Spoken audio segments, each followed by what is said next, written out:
দেখছিলাম মোস্তাফা এবং নাজিমুল হক যারা বিক্ষোভ করছিলেন এই পরিযায়ী শ্রমিক নিয়ে, এবং দুজনে বিক্ষোভের কি বিষয়বস্তু ছিল জানেন? যখন তারা শান্তিপূর্ণভাবে যারা বিক্ষোভ করছিলেন তাদের বিষয়বস্তু ছিল যে মমতা বন্দ্যোপাধ্যায় তাদের জন্য কিচ্ছু করছেন না।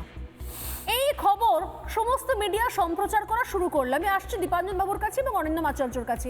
তার আগে খুব ভালো করে ক্রোনোলজি বুঝুন, খুব ভালো করে বুঝুন ব্যাকগ্রাউন্ড।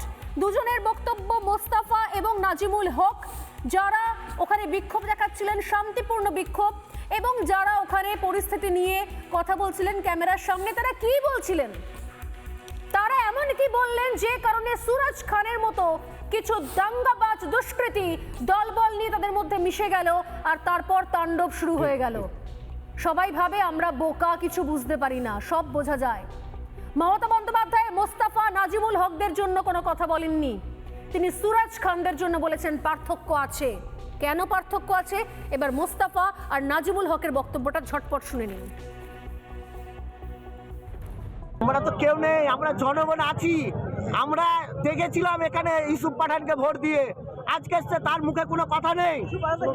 ইউসুফ পাঠান আজকে নেই, এত বড় ঘটনা এখানে এখনো এমএলএ কোনো পাত্তা নেই।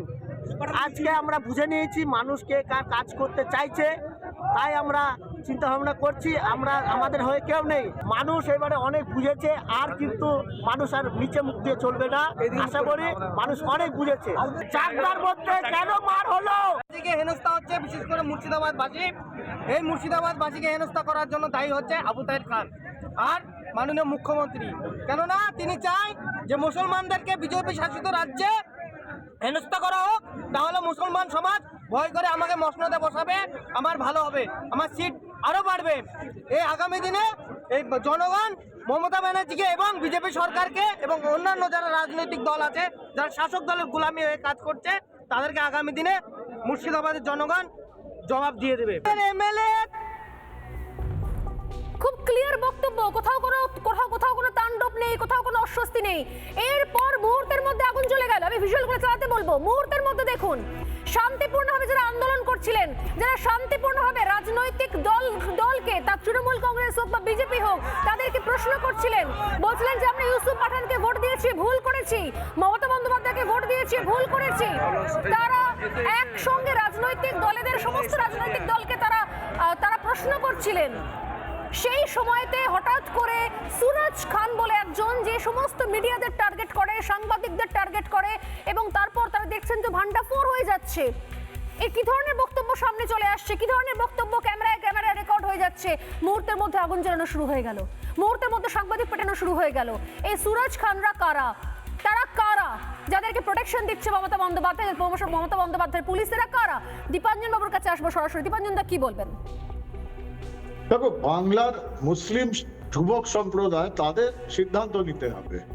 আমরা ভারত রত্ন এপিজে আব্দুল কালাম সাহেব, ভারত রত্ন বিসমিল্লাহ খান সাহেব, এমনকি কাসেম ভাই, এদের মতো ভারতীয় হব, রাষ্ট্রবাদী হব, ভারতবর্ষের মানুষ তাদের মাথায় করে রাখবে, আমরা ভাই বলে বুকে তুলে নেব, নাকি তারা জসিমউদ্দিন রহমানি বা মাসুদ আজাহার বা কালীঘাটের পিসির মতো দেশ বিরোধী সাম্প্রদায়িক মৌলবাদী হবে? এই সাম্প্রদায়িক মৌলবাদী দেশ বিরোধী যদি হয়, আমরা তাদের বুঝে নেব। আর তারা যদি রাষ্ট্রবাদী হয়, কাসেম ভাইদের মতো আমরা মাথায় তুলে রাখবো, এরাও আমাদের ভাই।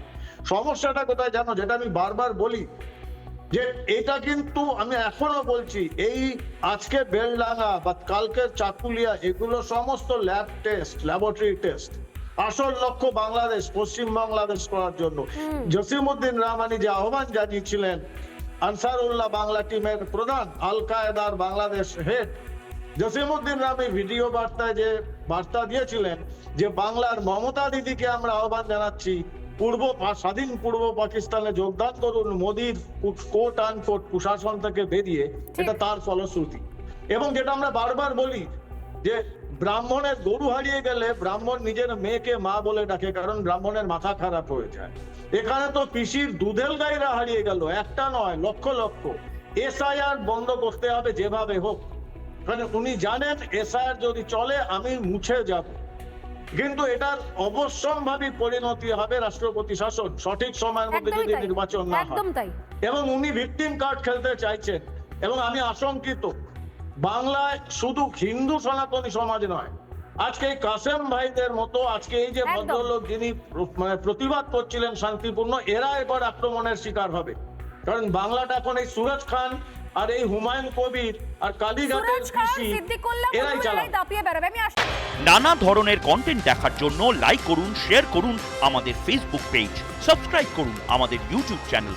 পাশাপাশি অন্যান্য ব্রেকিং নিউজের জন্য অবশ্যই চোখ রাখুন রিপাবলিক বাংলায়।